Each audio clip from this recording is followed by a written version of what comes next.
और वो सारी चीज़ मैं बता दूं तो आपको पहले से पता रहेगा कि मुझे क्या क्या चीज़ें करनी है। तो पहली चीज़ तो मैं इस वीडियो में कवर करूंगा क्या है, तो भैया 30 से 40 डेज में अगर तुम बिल्कुल अच्छे से मेहनत कर लो, ठीक है, अच्छे से अगर मेहनत कर, अब आप कहोगे 3 दिन में सर पॉसिबल है, भाई कुछ चैप्टर तो ऐसे हैं जो 1 दिन में भी हो जाते हैं। और तुम्हें अगर स्कूल नहीं जाना होगा तो भैया तुम सोने के अलावा 10, मैं कहता हूँ सोने नहाने धोने इनमें 10 घंटे निकाल दो। क्या तुम 14 आवर्स नहीं पढ़ सकते हो? नहीं पढ़ सकते तो फिर क्यों तुम फिर ये सेगमेंट देख रहे हो कॉम्पिटिटिव एग्जाम। बैनर देखने को मिल जाएंगे, first India top most placement, India का ये, इंडिया का वो, समझ रहे हो? तुम बनते रहना ऐसी बेवकूफ, ठीक है? ऐसे यूट्यूब पे बहुत लोग ज्ञान देते हैं और तुम्हें भी ऐसी ज्ञान मिलते मिलते तुम्हारा काम खेल खत्म हो जाएगा। फिर करते रहना तैयारी। तो तुम नहीं पढ़ सकते तो तुम मत ही पढ़ो, तुम फिर 60% ले आओ, उसी में खुश रहो, आराम से कोई कॉलेज मिल ही जाएगा। 80% से भी कोई फायदा नहीं है, ठीक है? थोड़ी समझो इस बात को। हेलो स्टूडेंट्स, कैसे हैं आप सब लोग? आई होप आप लोग अच्छे होंगे, अच्छे से पढ़ाई कर रहे होंगे। किसी भी क्लास 12th वाले बच्चे के लिए ये 2 मंथ मई और जून बहुत इंपॉर्टेंट होते हैं, क्योंकि इसके बाद जब जुलाई आता है ना, तो जुलाई में इतना ज़्यादा स्कूल का प्रेशर, स्कूल के टेस्ट, फिर प्री बोर्ड आ जाएंगे 4-5 महीने में, तो आप उस सिलेबस में फंस जाओगे, उस ट्रैप में फंस जाओगे, और फिर तो आप ये सोचोगे उसमें पास हो जाऊँ ठीक ठाक नंबर से। अभी आप टारगेट कर सकते हो कि 95 प्लस कैसे लाना है या 100 में 100 कैसे लाना है, अभी आप टारगेट कर सकते हो। और अगर आपने ये 2 महीने गवा दिए और इन 2 महीने में अगर आपने मेहनत नहीं कर पाई तो फिर थोड़ा सा मुश्किल हो जाएगा, ठीक है? देखो स्ट्रेटजी आपको मैं हमेशा बोलता हूँ, वो तो फिर जून के बाद भी आ जाएगी, ठीक है? लेकिन एक होता है ना सही टाइम पे जाग जाना, तो वो चीज़ इंपॉर्टेंट है, ठीक है? बाद में तुम उतना एफर्ट मार पाओगे या नहीं मार पाओगे किसको पता है, ठीक है? तो क्योंकि फिर बाद में फिर आपको बहुत ज़्यादा पढ़ाई करनी पड़ेगी ना। तो अगर आप पहले से ही बैलेंस बना के पढ़ाई करो, पहले से ही सही से चलो, सिस्टमैटिक चलो, और वो सारी चीज़ें मैं बता दूं तो आपको पहले से पता रहेगा कि मुझे क्या क्या चीज़ें करनी है। तो पहली चीज़ तो मैं इस वीडियो में कवर करूँगा क्या, तुम्हारा अगर टारगेट सिर्फ क्लास 12th में ठीक ठाक नंबर से पास होना है तो ये कैटेगरी हो गया। इसके लिए क्या करना है मई जून में वो बताऊंगा। और अगर आप कोई कॉम्पिटिटिव एग्जाम बीट करना चाह रहे हो, जैसे जेई, एनडीए, अब जो भी एग्जाम आप क्लियर करना चाहते हो तो यार कमेंट सेक्शन बता देना, एनडीए, जेई या जो कोई भी है आपका। और दूसरा मैं आपको ये भी बताऊंगा इस वीडियो में कि आपको किस चैप्टर में ज़्यादा मेहनत करनी पड़ेगी, ज़्यादा टाइम देना पड़ेगा, और किस में कम टाइम में आपका काम चल जाएगा। तो वो दोनों चीज़ें मैं इसमें क्लियर करूँगा। तो सबसे पहले मैं बात करता हूँ कि यार अगर आपका टारगेट सिर्फ क्लास 12th में पास होना है तो मैंने आपको एक प्लानर दिया था, ठीक है? और प्लानर के अकॉर्डिंग, ठीक है, प्लानर के अकॉर्डिंग जो सिलेबस है वो अक्टूबर तक आपको एंड करना है, ठीक है? मतलब अगर वो प्लानर आपके पास नहीं है तो टेलीग्राम पे वो प्लानर मैंने शेयर कर रखा है कि मई मंथ में अगर आप पहली बार वीडियो देख रहे हो तो अप्रैल में क्या करना था, मई में क्या करना है, जून में क्या करना है, तो अक्टूबर तक फाइनल सिलेबस एंड हो जाएगा। तो अक्टूबर तक तो आपको कंप्लीट करना है, ठीक है? अक्टूबर तक तो आपको कंप्लीट करना है और उस प्लानर को फॉलो करिए, ठीक है? डेट वाइज आपको सारी चीज़ मिल जाएगी, ठीक है? अच्छा, एक चीज़ और बता दूं, अगर आप एनसीईआरटी कर रहे हो, ठीक है, तो एनसीईआरटी में अगर कोई भी दिक्कत आती है तो चैनल पे एनसीईआरटी का मैंने एक सॉल्यूशन न्यू एनसीईआरटी के अकॉर्डिंग करवा रखा है, तो उसकी प्लेलिस्ट भी आपको वीडियो में डिस्क्रिप्शन में मैं डाल दूंगा। तो चलो ये बात तो होगी आपके लिए कि जिन बच्चों ने क्लास 12th को टारगेट करा है। लेकिन अभी वीडियो आपके लिए भी एंड नहीं हुआ है, क्योंकि अभी आपको ये देखना है किस चैप्टर में ज़्यादा टाइम देना है, किस में कम टाइम में भी काम चीज हो जाती है, तो वो भी आपको समझना है, ठीक है? अब बात करते हैं उस बच्चे के लिए जिसको कॉम्पिटिटिव एग्जाम बीट करना है। तो मेरी आपसे एक रिक्वेस्ट है जो थोड़ी सी कड़वी लग सकती है और आपको लगेगा यार सर ऐसा पॉसिबल नहीं है, और अगर ऐसा पॉसिबल नहीं है, अगर तुम नहीं कर सकते तो फिर तुम कैसे उम्मीद करोगे कि तुम उस कॉम्पिटिटिव एग्जाम को बीट कर दोगे? एक बात बताओ, मैंने अभी आपको बताया कि जुलाई में जो होगा क्या हो जाएगा, स्कूल का प्रेशर जुलाई में आ जाएगा, भाई स्कूल का प्रेशर आ जाएगा, ठीक है? स्कूल का आ जाएगा प्रेशर, फिर तुम नहीं झेल पाओगे चीज़ें। और मैं तुम्हें बता दूं तुम्हारे नवंबर में आ जाएंगे प्री बोर्ड। तो कितना महीना बचा तुम्हारे पास? अगर जुलाई की बात करूं, जुलाई, अगस्त, सितंबर, अक्टूबर, 4 ही महीने तो है। नवंबर में तो पेपर ही है और तुम्हें सारे सब्जेक्ट पढ़ने हैं। तो तुम खुद सोच के देखो, तुम फिर कॉम्पिटिटिव एग्जाम को पढ़ पाओगे? सोच के देखना मेरी बात, ठीक है? इस बात को सोच के देखना। अगर तुमने जो बात मैं अभी बोलूँगा मई जून में जो करना है कॉम्पिटिटिव एग्जाम, जिस अगर आपको फॉलो करना है तो अगर तुमने ये 2 महीने अगर यूज नहीं करे ढंग से, क्योंकि यहाँ पे स्कूल में छुट्टियां भी होंगी 1 महीने की, किसी स्कूल में 1.5 महीने की, ठीक है, तो आपको उसका यूज करना अच्छे से, दिन भर पढ़ाई करनी। ये नहीं छुट्टियां मिल गई आराम से मौज मस्ती चली, नहीं भाई, तुम 12th क्लास के स्टूडेंट हो, तुम्हारा भाई 9th में, 8th में, 7th में, 6th में है, वो मस्ती कर रहा है, ठीक है, कोई दिक्कत नहीं है, तुम मस्ती मत करना, तुम पढ़ाई के साथ खेल करो, ठीक है। पढ़ाई में पढ़ाई मतलब खेल का मतलब मेरा ये पढ़ाई के साथ मतलब जो इंजॉय करो, मतलब ठीक है, समझ रहे हो, इंजॉय करो, पढ़ो, क्योंकि यही तुम्हें अच्छा कॉलेज दिलाएगा, अच्छा परसेंटेज आएगा, और फिर अच्छे से पढ़ाई करोगे तो अच्छा कॉलेज में पहुंचोगे, वही तुम्हें प्लेसमेंट दिलाएगा। सारी पढ़ाई का यही सोर्स है 12th क्लास, ठीक है। तो स्कूल प्रेशर आ जाएगा जुलाई में, तुम्हारे पास 4 महीने बचेंगे, नवंबर में प्री बोर्ड, तुम खुद सोच सकते हो, इतने सारे फिजिक्स के चैप्टर हैं, फिर केमिस्ट्री, फिर मैथ्स, तुम उसी सिलेबस के ट्रैप में फंस जाओगे, तुम भूल जाओगे कॉम्पिटिटिव एग्जाम।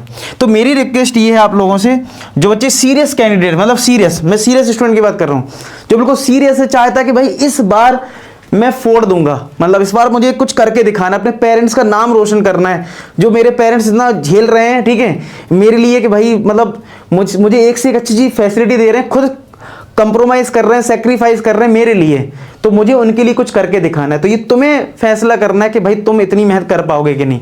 तो मेहनत ये कि तुम्हें इन 2 महीने में ट्राई करना है फुल सिलेबस कवर करने का। अब आप कहोगे सर ये तो बहुत मुश्किल है, सर मैथ्स में 13 चैप्टर्स हैं, कुछ फिजिक्स में भी हैं, ऐसी मैथ्स केमिस्ट्री में भी हैं, ठीक है, एक बार कोशिश तो कर लो, एक बार कोशिश तो कर लो फुल सिलेबस कवर करने का। बहुत से बच्चे करते हैं, ठीक है, आप खुद सोच के देख लो ना, नवंबर में आपका प्री बोर्ड होगा, फिर आप बोर्ड में लग जाओगे, जनवरी में आपका जेई का एग्जाम होगा, तो मतलब खुद सोच के देखो कहाँ तुम्हारे पास टाइम है। तो जो टाइम तुम्हें मिल रहा है वो यही मिल रहा है, अगर कर सको तो कर लो। और फुल सिलेबस के लिए पूरे एनसीईआरटी का एक क्वेश्चन मैंने करवा रखा है, डिस्क्रिप्शन में लिंक मिल जाएगी, आप बढ़िया से कर सकते हो। आप लोग कमेंट करते हो सर मजा आ गया, पढ़ाई अच्छी है, आपने सारी चीज़ अच्छे से करवा रखी, तो भैया इसको यूज करो ना, यूज नहीं करोगे तो क्या मतलब, फिर समझ रहे हो, फिर तो आपके लिए सब कुछ रखा हुआ है, आप खाना नहीं चाहते हो, थाली सजी हुई है, आप कुछ करना नहीं चाह रहे हो।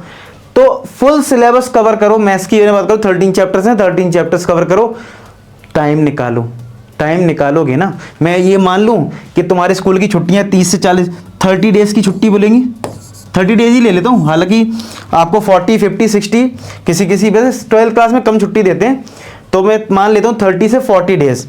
तो भैया 30 से 40 डेज में अगर तुम बिल्कुल अच्छे से मेहनत कर लो, ठीक है, अच्छे से अगर मेहनत कर लो ना, तो ये 30 डेज में तुम कर सकते हो, पूरा नहीं तो 70-80% सिलेबस तो हो ही जाएगा अगर तुम थोड़ी मेहनत कर लो, ठीक है। हाँ प्रैक्टिस, देखो सिलेबस पूरा कर लो, सिलेबस का मतलब ये है कि जैसे मैथ्स में आप एनसीईआरटी करते हो, एक्स्ट्रा प्रैक्टिस करना है, प्रीवियस ईयर क्वेश्चन वो सब करने हैं आपको, लेकिन एक राउंड में एनसीईआरटी तो लगा डालो, जुलाई जून तक, समझ रहे हो, एक राउंड में जून एनसीईआरटी कर डालो, तो इतना तो आप कर सकते हो। 30 डेज हैं, तो अगर आप हर चैप्टर को 3-3 दिन में भी करोगे तो 10 चैप्टर तुम्हारे कवर हो जाएंगे, ठीक है। अब आप कहोगे 3 दिन में सर पॉसिबल है, भाई कुछ चैप्टर तो ऐसे हैं जो 1 दिन में भी हो जाते हैं, और तुम्हें अगर स्कूल नहीं जाना होगा तो भैया तुम सोने के अलावा 10, मैं कह रहा हूँ सोने नहाने धोने इनमें 10 घंटे निकाल दो, क्या तुम 14 आवर्स नहीं पढ़ सकते हो? नहीं पढ़ सकते तो फिर क्यों तुम फिर ये सेगमेंट देख रहे हो कॉम्पिटिटिव एग्जाम, तुम इसी को देखो ना, फिर क्लास 12 टारगेट, फिर तुम इसको क्यों देख रहे हो आगे ये वीडियो, इतना ये वाला पार्ट मत देखो, तुम्हारे लिए नहीं है, सीधी सी बात है भाई। मैंने कहा ना कुछ कड़वी लगेंगी बातें, देखो तुम्हें सुनना भी पड़ेगा, क्योंकि अगर तुमने ये चीज नहीं समझी कि तुम्हें 14 आवर्स पढ़ना है, 10 आवर्स पढ़ना है, तो भाई तुम्हारा काम कुछ होगा भी नहीं, तुम सिर्फ 12th होगा, थोड़े अच्छे नंबर ले आओगे, ठीक है। जो बच्चा सिर्फ क्लास 12 को टारगेट कर रहा था वो 60% ले आएगा, 70% ले आएगा, तुम 80% ले आओगे, और हो क्या जाएगा तुम्हारा 80% से।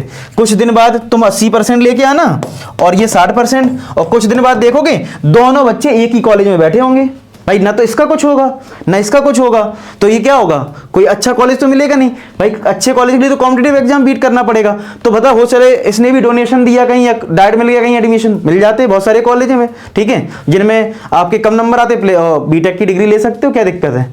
तो 60% और 80% तो क्या है, तो ही कॉलेज में पढ़ रहे हैं, मैंने तो देखे हर साल देखता हूँ, यानी कितने बच्चे ऑफलाइन में, जो 80% वाला बच्चा है, जो 60% एक ही स्कूल में एक ही कॉलेज में पढ़ाई कर रहा है। तो भैया ये रियलिटी देखना शुरू करो, तुमको कोई सच्चाई नहीं बताएगा। कॉलेज में तो तुम्हें बड़े बड़े बैनर देखने को मिल जाएंगे, first India top most placement, India का ये, इंडिया का वो, समझ रहे हो। तुम बनते रहना ऐसे ही बेवकूफ्स, ठीक है, ऐसे यूट्यूब पे बहुत लोग ज्ञान देते हो, तुम्हें भी ऐसी ज्ञान मिलते मिलते तुम्हारा काम खेल खत्म हो जाएगा, फिर करते रहना तैयारी। तो तुम नहीं पढ़ सकते तो तुम मत ही पढ़ो, तुम फिर 60% ले आओ, उसी में खुश रहो, आराम से कोई कॉलेज मिल ही जाएगा। 80% से भी कोई फायदा नहीं है, ठीक है, थोड़ी समझो इस बात को। तो कोशिश करो जितना ज़्यादा, मैं ये नहीं कह रहा हूँ कि नहीं 13 ही कर लो, ठीक है, 70-80% तो कर सकते ना, कोशिश करो। और 14 घंटे पढ़ाई करो भाई, ये 1 साल बिल्कुल दम लगा दो इसमें, मेहनत कर दो दम से, ठीक है, इतना तो देखो करो यार, ठीक है, इससे नीचे नहीं। अब मैं आपको बताता हूँ कि ऐसे कौन से चैप्टर्स हैं जिनमें आपको ज़्यादा टाइम देना पड़ेगा, तो वो देखो, और किन में कम टाइम देना होगा। तो जिनमें ज़्यादा देना है उन पे फोकस करो, जिनका क्लास 12 का भी टारगेट है सिर्फ, उनको भी पहले मई जून में ये चैप्टर जरूर खत्म करने। पहला रिलेशन फंक्शन, अच्छा चैप्टर है, कुछ बच्चों को बोरिंग भी लगता है, समझने में टाइम लगता है, ठीक है, तो इसको मैं मोर टाइम इसलिए बोल रहा हूं क्योंकि ये क्वेश्चंस तो ज्यादा नहीं है, लेकिन इसमें आपको टाइम देना पड़ता है, क्योंकि हर क्वेश्चन में थोड़ा सा समझना ज्यादा पड़ता है, तो ये मोर टाइम में लिख देता हूं। Relation and function first chapter, ये तुम्हारा इसमें आ जाएगा, मोर टाइम आपको देना है। सेकंड हमारा इनवर्स, लेस टाइम, बहुत जल्दी खत्म हो जाता है, इसमें आपको ज्यादा टाइम नहीं देना पड़ेगा, inverse trigonometry function. Third chapter और फोर्थ चैप्टर में भी बहुत ज्यादा टाइम नहीं देना है, कम क्वेश्चंस में आपका काम हो जाएगा मैट्रिसेस एंड डिटरमिनेंट्स में, ठीक है। फिर आपको ज्यादा टाइम देना पड़ेगा chapter number 5 continuity and differentiability में, ठीक है। और फिर आपको 6 चैप्टर में भी टाइम देना पड़ेगा एओडी में, और फिर 7 में भी देना पड़ेगा इंट्रीगल्स में, ठीक है, इंट्रीगल्स में। फिर आपको कुछ चैप्टर थोड़े इजी लगेंगे, जैसे chapter number 8 application of integral, और 9th हम बात करें डिफरेंशियल इक्वेशन। कुछ को तो डिफरेंशियल इक्वेशन भी मैं देखता हूँ हार्ड लगती है, लेकिन अगर आपने मुझसे पढ़ाई की होगी तो डिफरेंशियल इक्वेशन आपको इजी चैप्टर में लगेगा, ठीक है। 10th चैप्टर वेक्टर भी आपको बहुत कम टाइम में आपका हो जाएगा। 3D जो 11 चैप्टर है वो भी आपका हो जाएगा, और 12 चैप्टर आपका LPP, ये भी बहुत कम टाइम में हो जाएगा। फिर थोड़ा टाइम ले सकता है प्रोबेबिलिटी, 13 चैप्टर जो है प्रोबेबिलिटी, ठीक है, समझ रहे हो। डिफरेंशियल इक्वेशन वाले चैप्टर को मैं थोड़ा मार्क कर दूं, ये चैप्टर मैंने कहा ना एनसीईआरटी आप देखोगे थोड़ा टाइम लेता है कैलकुलेशन सीखने में, ठीक है। तो इसको एक काम करता हूं मैं, इसको मतलब एवरेज रखो, मतलब बीच में है ये, मतलब मोर टाइम और लेस टाइम के बीच में समझ लो, ठीक है। कुछ को ये चैप्टर बहुत आसान लगेगा, ठीक है, आपने अगर मेरी अप्रोच सीख ली तो ये चैप्टर बहुत जल्दी खत्म किया जा सकता है, ठीक है। तो ऐसे ही है, तो आप मोटा मोटा देखो तो आपको कोशिश ये करनी है कि मई वाले मंथ में चाहे जो भी हो आप, चाहे आपका सिर्फ क्लास 12 का टारगेट है या कॉम्पिटिटिव, आप रिलेशन फंक्शन तो कर ही चुके होंगे मैक्सिमम बच्चे, तो ये चैप्टर नंबर 5, 6, 7 और 13 ये चैप्टर्स तो सबको ही निपटाने। और अगर तुम सीरियस कैंडिडेट हो, अगर तुम बिल्कुल पढ़ सकते हो जितना मैंने बोला है 14 आवर्स, तो ये भी मतलब पूरा सिलेबस खत्म, तब तुम जाके उम्मीद करो फिर जेई के PYQ लगाओ, ठीक है, CBSE के PYQ लगाओ, ठीक है, हो ही जाएगी यार बोर्ड एग्जाम की तैयारी। अगर तुम इतना बढ़िया से NCERT से ही पूरा सिलेबस खत्म कर देते हो, ठीक है, फिर तुम अपने CBSE के PYQ वगैरह लगाना शुरू कर दो पैरेलल में जुलाई में, ठीक है, और जेई के भी PYQ लगाओ, तो तुम सोच सकते हो कि भाई तुम कोई एग्जाम निकाल लोगे। अदरवाइज तुम भूल जाओ, तुमसे नहीं हो पाएगा। फिर तुम सिलेबस खुद देखो ना, अब इतनी बड़ी बड़ी चैप्टर तुम छोड़ के रखोगे जुलाई में, तो तुम्हारा इंटीग्रेशन ले जाएगा 1 महीना, सही बता रहा हूं। अगर तुम स्कूल भी जा रहे हो, कोचिंग भी जा रहे हो, 1 महीना ले जाएगा इंटीग्रल चैप्टर।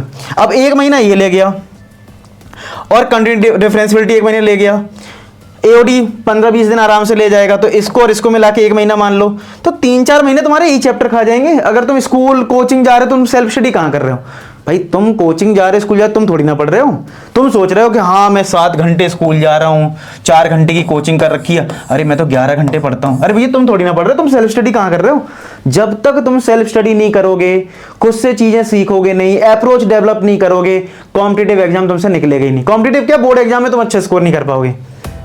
भैया अप्रोच बनाओ, ठीक है, अप्रोच बनाओगे अच्छे नंबर आएंगे, ठीक है। अप्रोच पे काम करिए। Wish you all the best. और फिर भी कोई डाउट है तो वीडियो कमेंट सेक्शन में बताना, और ये जरूर बताना कि आपका टारगेट क्या है कॉम्पिटिटिव एग्जाम में, ठीक है। चलो बाकी मिलते हैं नेक्स्ट वीडियो, तब तक अपना ख्याल रखें, पढ़ाई करते रहें। लास्ट में एक ही बात बोलूंगा कि आप सभी सफल हो। धन्यवाद।